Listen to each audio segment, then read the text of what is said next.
Who's your commander? Good luck. Equip. Move to combat. Resolves. Now, before you attack Does me, anyone have an answer? well played. Good game.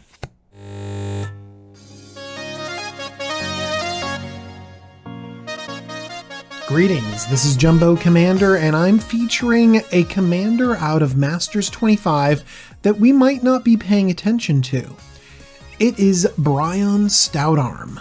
Brion Stoutarm is 2 red-white for a legendary giant warrior. He's a 4/4 with lifelink and a great activated ability. Red tap, sacrifice a creature other than Brion Stoutarm, and Brion Stoutarm deals damage equal to the sacrificed creature's power to target player. Brion literally throws your other creatures straight at your enemy's face. Now, Brion has the Curse of Boros. Boros is the weakest color combination in Commander. It's a little bit sad, but I think that Brion can transcend into a deck that you could be really excited about playing.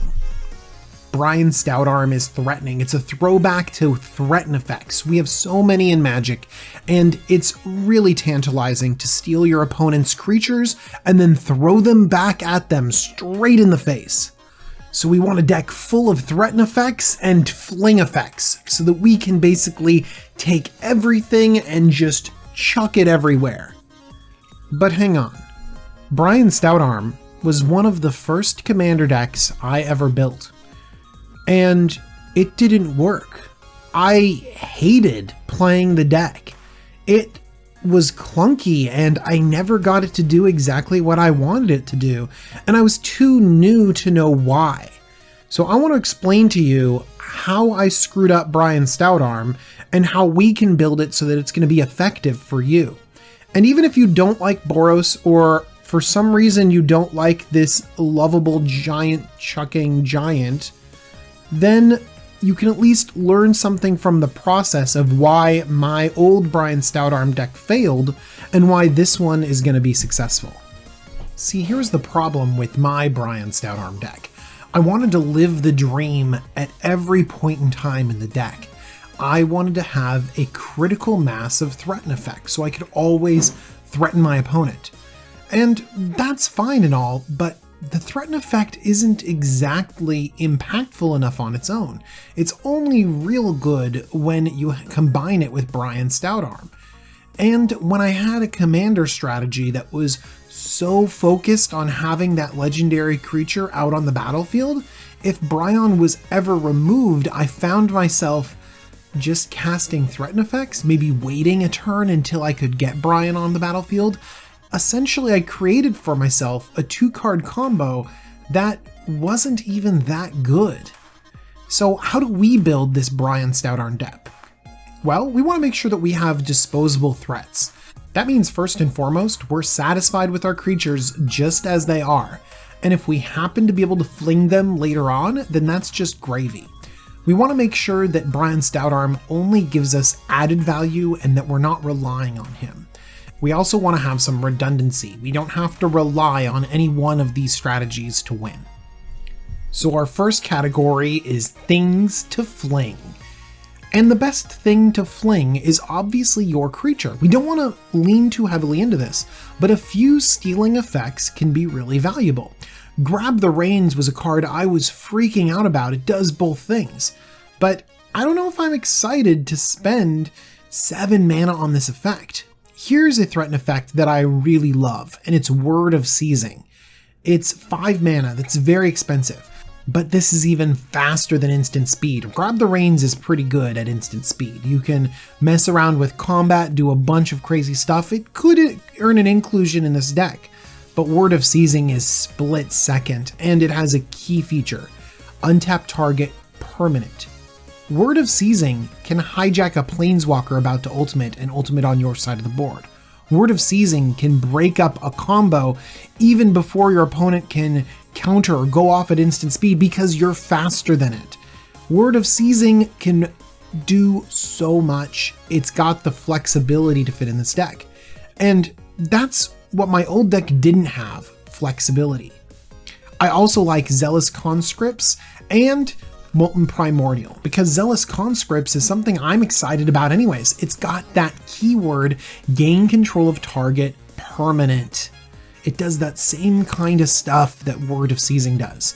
And Molten Primordial is an effect that's so over the top in multiplayer that I really like playing it even without the ability to throw your creatures back at you.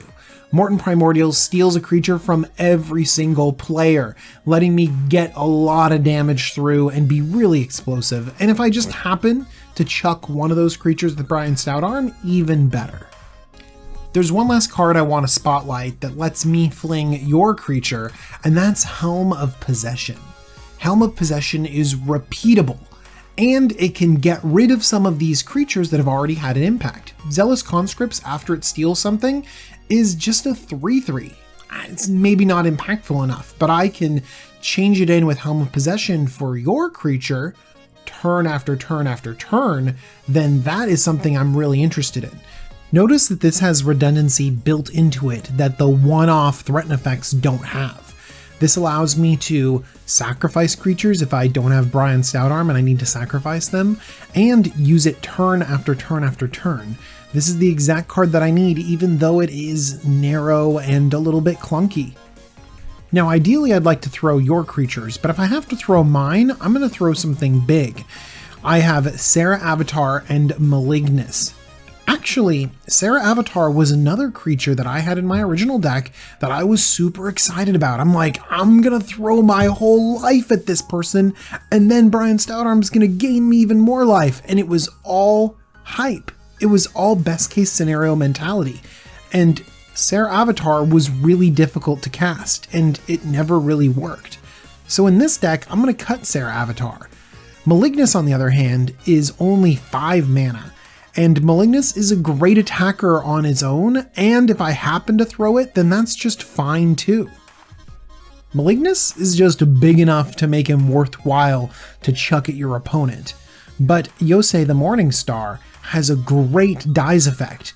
Basically, you can target a player and make them skip their next untap step and tap up to 5 permanents that player controls. Yosei is the kind of card that helps you close out a game. You attack with some stuff, you throw a Yosei at their face, they don't get an untap, you tap down more things and open up a further attack. Other dies triggers could be Archon of Justice or Hoarding Dragon.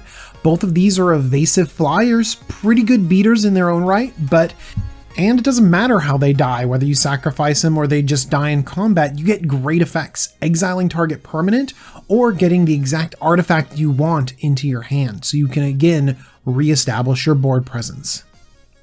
Another reason why my original Brion Stoutarm deck struggled was the inherent weakness of the Boros color combination. Boros doesn't do ramp and card draw very well, and I didn't include and look for cards that helped out in that area. This time I'm gonna include some card draw. Combustible Gearhulk has been a recent favorite of mine. I find that people rarely want to take the damage, especially when you have the ability to chuck creatures at their face. You might just have people at pretty low life and they might be backed into a corner to just let you draw 3 cards and have a 6/6. I've been really liking this card. I've got some more card advantage off of a dies trigger with Solemn Simulacrum, the perfect card for this deck. You get to fetch out a land, you get to draw a card, it works beautifully. And Treasure Keeper, which is a body that gives you value later on. This transitions us into our next category, which is things to fling twice. Revelark is the perfect card for this category because it's this great body that's flying in, and then when you need to cash it in, you can throw that at someone's face and get this great leaves the battlefield trigger, getting 2 more creatures back. I think the best creature to get back is Karmic Guide. And Karmic Guide brings up another strategy of being able to play upon your own graveyard. You're going to have lots of creatures in there, so the ability to pull them out of the graveyard and get second uses out of all your creatures is going to be really important. Because I mentioned a key strategy in this deck has to be redundancy, has to be value. You can't just have one-off spells or one-off creatures unless they're truly impactful. Let's talk about some other creatures that have great graveyard synergies. Twilight Shepherd has Persist and gets you some creatures back once they've come out of the graveyard. Flayer of the Hatebound comes back itself with Undying and does damage as it comes back. Really great for threatening your opponent. You do want to make sure that you get them to low life so you can fling them out or burn them out with these great cards. A Darkar Valkyrie can target a creature going into the graveyard and bring it right back. Cauldron of Souls is great wrath protection. Your creatures don't have to die, you just Cauldron of Souls and get them all back again. Or you can activate it on a single creature that you've happened to chuck at your opponent's face. Next, I have two favorites. Scuttling Doom Engine. Scuttling Doom Engine is 6 mana for a 6/6. And it's got some great evasion, but most importantly, when Scuttling Doom Engine dies, it deals 6 damage to target opponent. So Scuttling Doom Engine can't be thrown twice, but it's almost like you're doing the same thing. You can chuck it at your opponent and boom, 12 damage. Oh, so good. And Wormcoil Engine replaces itself with even more little worms. Archangel Avacyn gives you some protection against board wipes. Notice I've mentioned that a few times because we're a creature strategy. We need to be very concerned about our opponents answering our creatures. So Archangel Avacyn comes in, making things indestructible is really solid. And then once something dies, you get a mini board wipe and a powerful 6/5. Avacyn's great because it kind of lets us control the board wipe. Avacyn frontside says no to your board wipe. Avacyn backside says we're going to do our own sort of controlled small board wipe. Hallowed Spirit Keeper and Hangerback Walker can be included if you want to go with this redundant small creature route.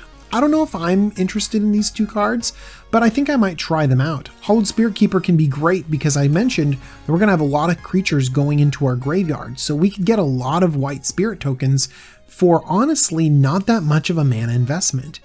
Then Hangerback Walker can get really big in the late game, or just keep activating the Hangerback Walker into a bigger and bigger threat, fling it at your opponent, and then suddenly you have an army that's very hard to block. Next up, we have a brand new recurable threat that actually had me thinking about Brion Stoutarm, and it's Rekindling Phoenix. 4 CMC for a 4/3 flyer. That's pretty good. We have a lot of 4 power flyers, and those are pretty often going to get damage through, and when Rekindling Phoenix stops being able to attack your opponent, you can just chuck it with Brion Stoutarm and it will come back the very next turn. You can do this turn after turn after turn if your opponent doesn't interrupt this 0/1 elemental that sort of rekindles your Phoenix. In fact, this has me thinking of a card called Gift of Immortality. It kind of turns any of your creatures into this Rekindling Phoenix feature. Just imagine Gift of Immortality on a Scuttling Doom Engine or a Wormcoil Engine. Yes, I want that so badly. Now, a quick disclaimer, I need to rein in my excitement because I really do want this 3-card combo. This big fat creature, a Gift of Immortality, and a Sacrifice Outlet. I have to remind myself not to fall into the same habits I had when I first built this deck years and years ago. It can be really exciting to assemble this awesome janky combo, and honestly, I'm going to include it in my deck, but make sure that you're being realistic about how viable this strategy is. I know that this Brion Stoutarm deck is not going to be as competitive because I've included this sort of far-reaching strategy instead of something more straightforward. And that of course speaks to the redundancy of this deck.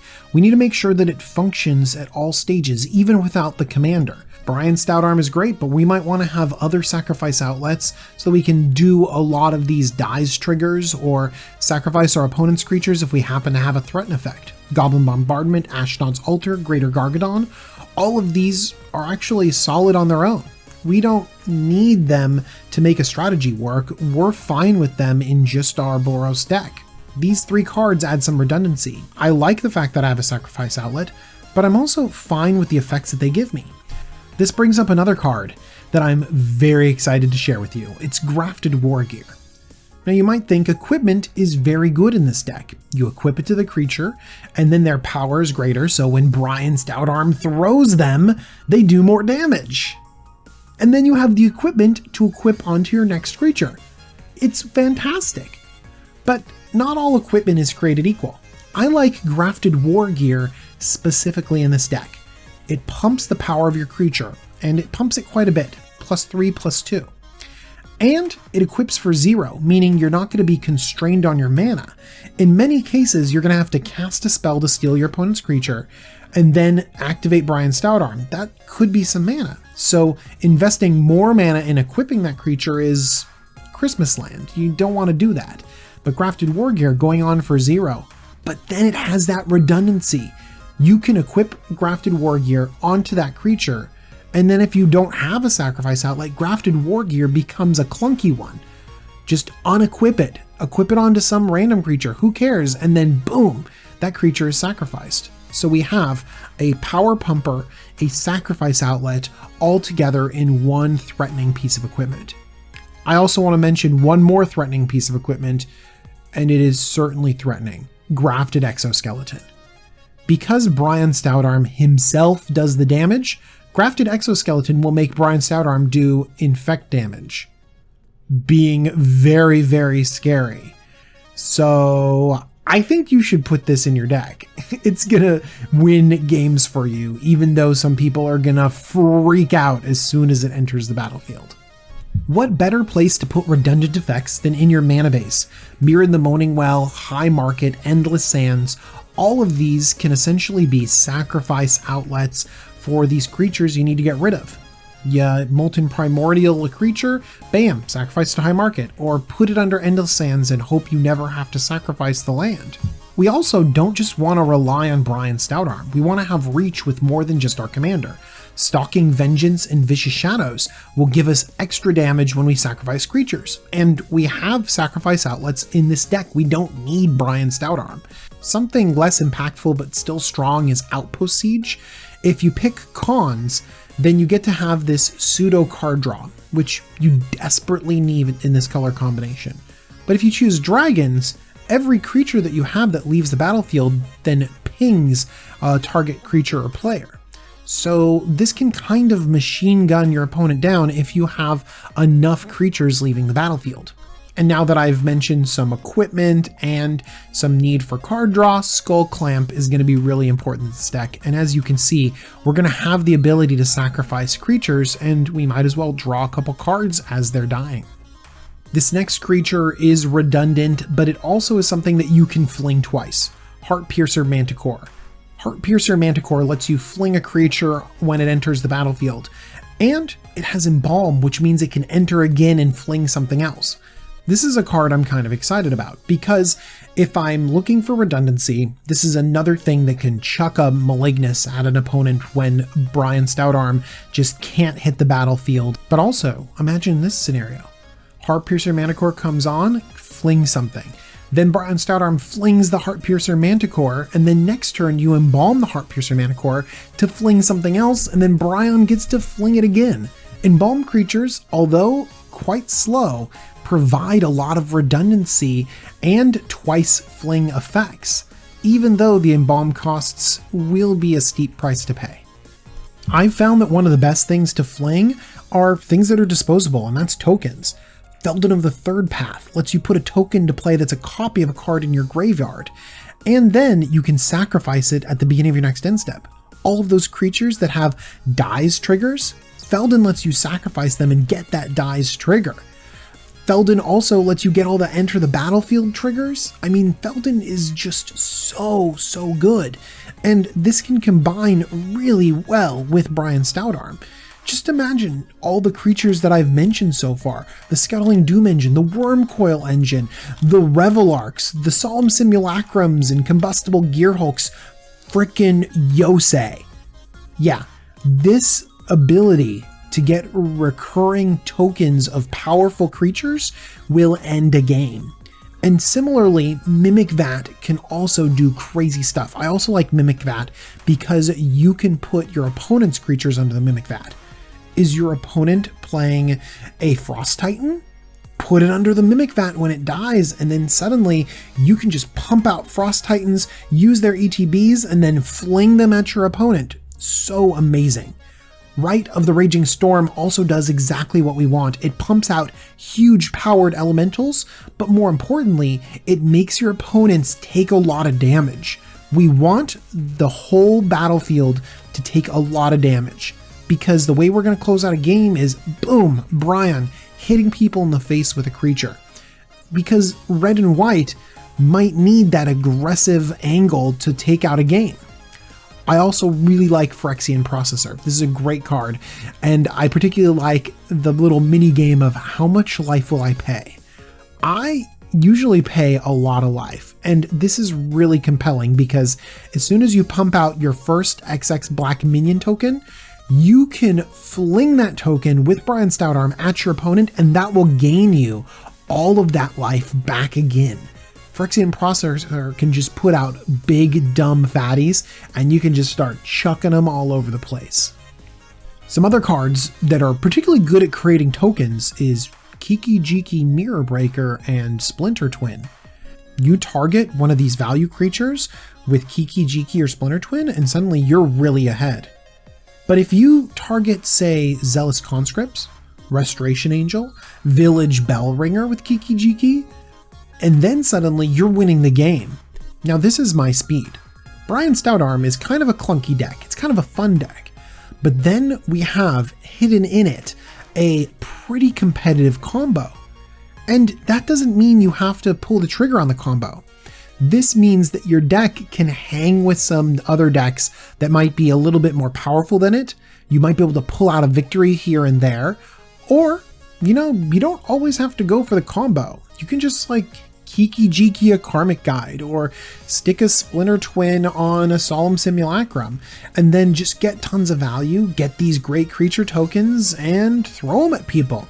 That's a fun use for these really powerful cards. But also, man, if you just want a game to end, you got that ability. And you have even more ability to end a game with the new reprint of Imperial Recruiter. Imperial Recruiter fits great in this combination because essentially it can fetch up your Kiki Jiki, then your Kiki Jiki can target Imperial Recruiter and immediately fetch up a Village Bellringer. Then suddenly your Village Bellringer enters the battlefield and bam, untaps Kiki Jiki and you are going off. Well, what did we learn today about Brion Stoutarm?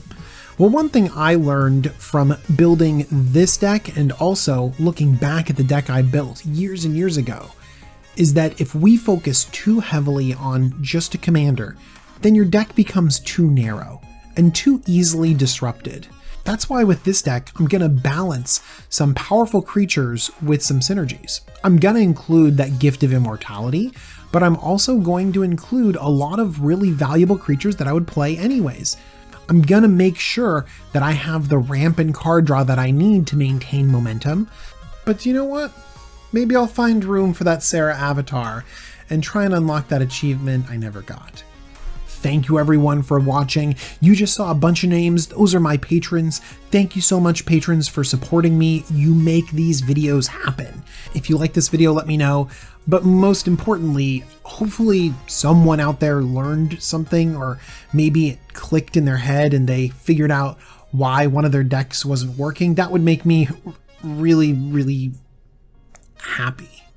So thank you all for watching, and I'll see you guys real soon.